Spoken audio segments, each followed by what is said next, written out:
10월 20일 살아계신 하나님 말씀 누가복음 3장 7절부터 14절 말씀을 가지고 회개의 열매 맺는 삶이라는 제 말씀 드립니다. 우리 인간의 구원은 예수 그리스도를 믿고 죄를 회개하고 그에 합당한 삶을 살아가는 것으로 해서 완성되게 됩니다.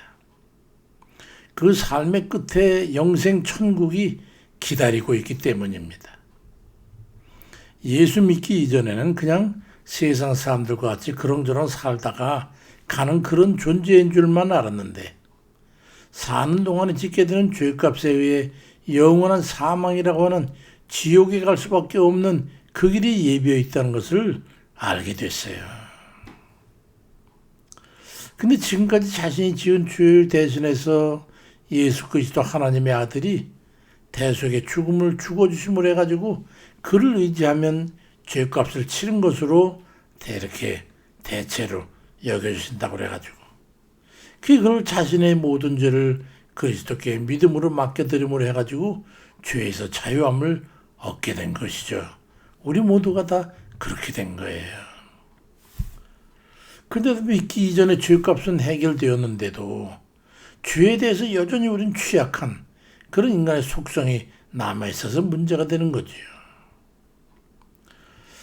근데 이게 로마서 6장 7장 21절에 보니까 내가 한 법을 깨달았는데 그 선을 행하기를 원하지만 내에게 악이 함께 있는 것이라.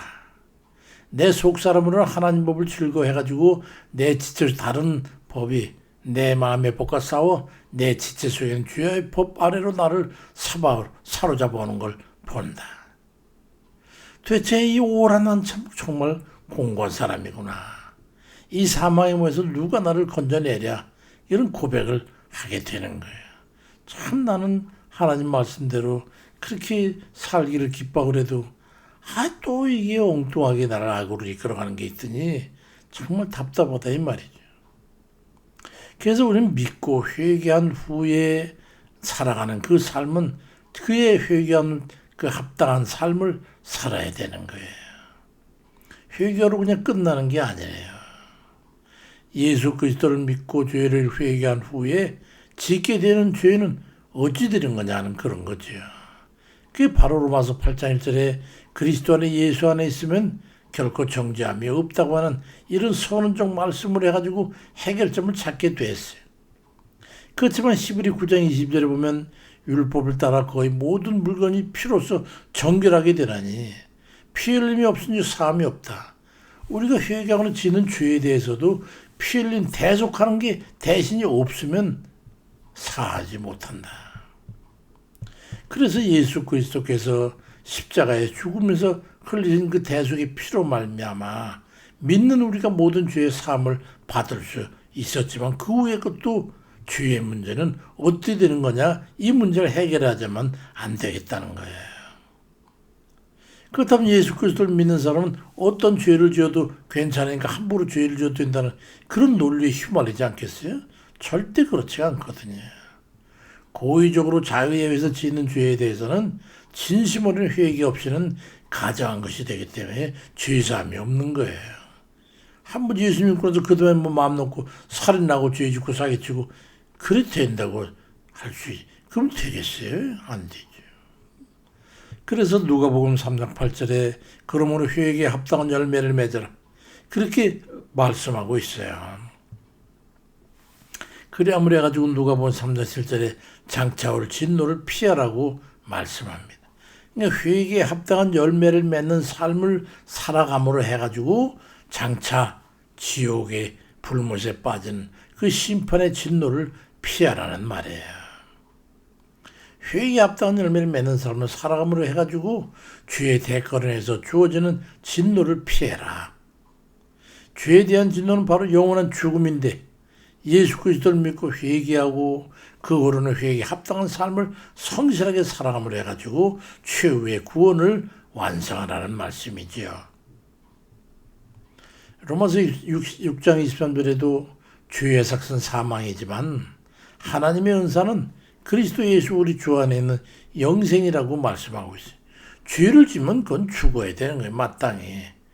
근데 하나님의 은혜는 뭐냐면 그런 죄에 마땅한 결과인 죽음이 기다리는 그 인생이라도 예수 그리스도를 믿는 그 주 안에 있으면 영생을 얻게 된다. 어떻게? 죄에 합당한 열매를 맺으면. 천국은 죄를 짓지 않은 사람이 가는 게 아니에요. 죄를 지었자 할지라도 깊이 회개하고 예수 그리스도를 믿기 때문에 재차 십자가 예수 그리스도를 못 박는 그런 일을 않기 위해서 죄를 짓지 아니라고 가진 있는 힘을 다하는 그런 사람이 가는 곳이에요. 의미를 아시겠죠? 구원받은 이들의 영생은 천국에서라면 그런 죄의 대가는 영원한 지옥에서 영원한 멸망인 거예요. 죄는 믿고 회개함으로 소멸되지만 고의적이고 자의적인 죄는 영원한 멸망으로 죄인을 이끌어가게 되는 거예요. 그래서 예수 그리스도 믿음이 지속적으로 우리에게 필요한 거죠. 예수 그리스도를 의지하는 것 외에는 길이 없으니까 말이지. 시편 1편 18절에도 여호와께서 말씀하시기를 오라 우리가 서로 변론하자. 너희 죄가 주홍 같을지라도 눈과 같이 휘어질 것이고 진홍같이 붉을지라도 양털같이 되리라고 말씀하고 있어요. 하나님께서 말씀하기를 와라 나하고 상담해보자. 너희 죄가 아무리 클지라도 눈과 같이 깨끗이 씻어질 것이고 진홍같이 붉을지라도 양털까지 휘어질 거다. 어떻게 그렇게 되냐? 믿고 그리고 진심으로 회개하고 죄에 대한 연약성을 가지고 있지만 그래도 애쓰고 수고하면서 하나님께 살려고 애쓰고 그러면 그런 하나님께 대한 믿음과 의지를 가지고 하나님 앞에 진실로 회개하면 깨끗이 씻어주마. 길을 열어주시겠다는 거예요. 예수 그리스도 안에서만 정죄함이 없는 거예요. 죄는 아버지 하나님 앞에 나아가 예수 그리스도 우리 주님의 피 흘림의 공로로 의지해가지고 용서를 구할 때라야 죄에서 깨끗함을 받는 거예요. 이 원리를 우리가 잊지 말아야 돼요. 그건 있고 지식적인 게 아니라 그 우리가 믿어져서 그리고 그 길을 따라 가야 되는 거지. 회개에 합당한 열매를 맺는 삶을 살아야 되는 거예요. 그래서 누가복음 3장 9절에도 이미 도끼가 나무 뿌리에 놓였으니 좋은 열매 맺지 아니하면 그 나무마다 찍혀서 불에 던지우리라.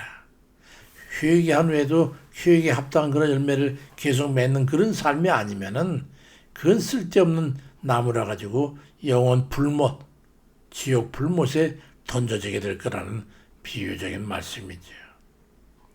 좋은 열매 맺지 않고 계속적으로 고의적이고 자범적인 그런 죄를 짓고 살면서 난 예수 믿으니까 된다. 그게 되겠어요? 좋은 열매 맺지 않으면 불에 던지는 거예요. 회개한 믿음으로 살아가는 삶에 대한 말씀이지. 요한계시록 20장 15절에도 누구든지 생명책에 기록되지 못하면 불못에 던져지더라. 생명책에 기록된 자가 누구냐? 좋은 열매 맺는데 그 좋은 열매는 또 어떤 거냐? 믿고 회개함으로 죄 용서를 받은 후에도 삶의 결실은 꾸준해야 된다. 오늘 본문 말씀에 보면 세리와 군인 부자에게 기록되어 있잖아요. 누가복음 3장 12절에 보니까 세리들도 세리를 받고자 가지고 와가지고 선생님 우리 어떻게 해야 되죠? 그자 부가 된 거 외에는 거두지 말라. 군인들이 와서 그럼 우리는 어떻게 합니까? 사람에게 강탈하지 말고 거짓으로 고발하지 말고 받은 급료로 족한 줄 알라. 요즘 국회의원들에 대한 얘기 비슷한 것 같지 않아요? 세리와 군인은 당시에 가장 횡포가 심한 이들이었어요. 그러한 악독한 이들조차도 회개함으로 사함을 받았으니 이제부터는 다시 이전의 죄악 상태로 돌아가지 말라는 말씀이에요. 이전과 같은 그런 죄를 반복하지 말라는 거예요. 고의적으로 알면서 죄 짓지 말라는 거죠. 우리도 마찬가지예요. 죄는 회개 후에 이전 상태로 되돌아가지 않아야 되죠. 이 말씀은 각자가 자기에게 주어진 직무를 수행하면서 자기의 인생을 살면서 나름대로 지기 쉬운 죄를 멀리하고 짓게 되는 죄를 항상 회개하고 두려움으로 좋은 열매 맺는 그런 삶을 살라는 말씀입니다. 학생은 학생대로, 교사는 교사대로, 기업주는 기업주대로 사원은 사원대로, 부자는 부자대로, 가난한 자는 가난한 사람대로 자기 직무를 그렇게 제대로 해야 된다. 그에서 벗어나고 오버하는 거, 그건 죄예요. 국회의원은 국회의원 나름대로, 대통령과 그 여인들도 그들대로 자기의 짓기 쉬운 죄에 대해서 철저한 회개와 돌이키는 각성이 있어야 된다는 거죠. 만약에 그렇지 않을 때는 각자가 지은 죄에 대한 대가를 지불하게 될 거라는 말씀이죠. 이미 우리 인생은 시작된 순간부터 종말을 향해 나아가는 그런 존재들 아니겠어요? 그러니까 살아가는 동안에 어떻게 살아가느냐는 것은 매우 중요합니다. 그건 바로 회개의 열매를 맺으며 살아가야 되는 것이기 때문에 그렇지. 좋은 열매든 나쁜 열매든 열매 맺게 되는데 좋지 않은 열매 맺는 이들은 불에 던져질 것이고 좋은 열매 맺는 이들은 영생에 이르게 된다는, 우리는 그럼 모두 심판대 앞에 서게 될 거 아니겠어요? 심판의 결과가 기대되지 않습니까? 나는 정말 하나님 앞에 바르게 살려고 살았지만 늘 죄악 가운데 살아. 이것 좀 좋아. 걱정하지 마세요. 우리 하나님 앞에 그 회개의 마음을 가지고 어떻게 보면 그 뜻대로 살려고 애쓰고 수고한 것을 우리 주님 다 아세요. 불못이냐 천국이냐 결정될 때 나는 구원받았다고 자신하는 사람이 아닌데 너는 불못이야. 그런 사람이겠고 나는 도저히 천국 가면 안 돼. 정말 하나님 긍휼히 여겨주셔. 그런 일은 어이구 너는 천국에 이르게 될 거예요. 무슨 의미인지 아시겠죠? 우리 모두가 회개에 합당한 좋은 열매를 맺는 그런 이들이 돼가지고 영원한 하나님 나라 차지하는 그런 복된 이들 다 되시길 주의 이름으로 축원드립니다. 감사하고 예수 그리스도 이름으로 기도드립니다. 아멘입니다.